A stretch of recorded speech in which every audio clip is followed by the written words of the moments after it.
গায়িকা আলকা ইয়াগনিক কি অসুস্থ? পদ্মভূষণ সম্মান গ্রহণ করতে গিয়ে গায়িকাকে দেখে প্রশ্ন তার অনুরাগীদের। কি হয়েছে তার?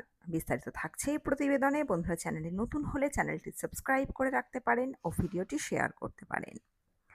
একসময় বলিউডে তিনি রাজত্ব করেছেন। প্রায় 4 দশক ধরে বলিউডের ছবিতে অগণিত নায়িকার কণ্ঠে তার গান শুনেছে মানুষ।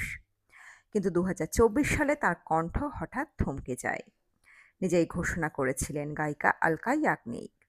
জানিয়েছিলেন তিনি শ্রবণ শক্তি হারিয়েছেন, যার জেরে সঙ্গীত জগৎ থেকে দূরে সরে যান তিনি।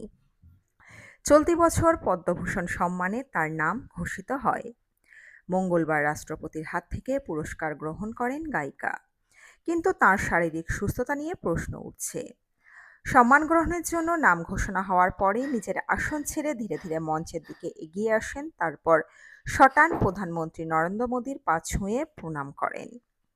তারপরে দেখা যায় আলকাকে ধরে ধরে নিয়ে যান তার নিরাপত্তা রক্ষীরা। সেটা দেখে অনুরাগীদের প্রশ্ন, আলকা ইয়াগনিক কি শারীরিকভাবে সুস্থ? শুধু তাই নয়, কেউ কেউ উদ্বেগ প্রকাশ করে লেখেন, ওনার শ্রবণ শক্তিতে সমস্যা কি গুরুতর আকার ধারণ করলো?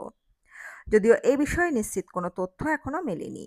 তবে 2024 সালে একটি বিবৃতির মাধ্যমে বর্ষিয়ান গায়িকা লিখেছিলেন, কয়েক সপ্তাহ আগে বিমান থেকে নামার সময় মনে হয় আমি কানে কিছুই শুনতে পাচ্ছি না। তারপর চিকিৎসকের পরামর্শ নিয়ে জানতে পারি ভাইরাসের আক্রমণের কারণে একটি বিরল স্নায়ুর সমস্যায় ভুগছি। এই সমস্যার কারণে আমার শ্রবণ শক্তি হ্রাস পেয়েছে। এটা আমার কাছে বড় ধাক্কা। আমি সমস্যাটির সঙ্গে মানিয়ে নেওয়ার চেষ্টা করছি। দয়া করে আপনারা আমার জন্য প্রার্থনা করুন। মূলত স্নায়ুর সমস্যার কারণেই গত কয়েক বছর ধরেই প্লেব্যাক থেকে দূরে তিনি। গায়িকা আগেও জানিয়েছিলেন তাঁর শারীরিক অবস্থা তেমন কোনো উন্নতি হয়নি, যার ফলে তিনি কাজেও ফিরতে পারছেন না। বহু গীতিকার ও সুরকারও প্রায়শই গানের প্রস্তাব দেন আলকাকে, তবে সেই সব প্রস্তাব ফিরিয়ে দিতে হয় তাঁকে, কারণ এখনো পর্যন্ত গাইতে পারছেন না তিনি।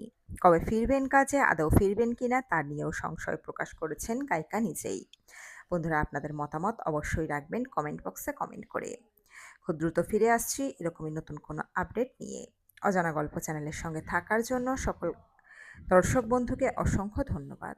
দেখতে থাকুন, চোখ রাখুন আমাদের অজানা গল্প চ্যানেলে।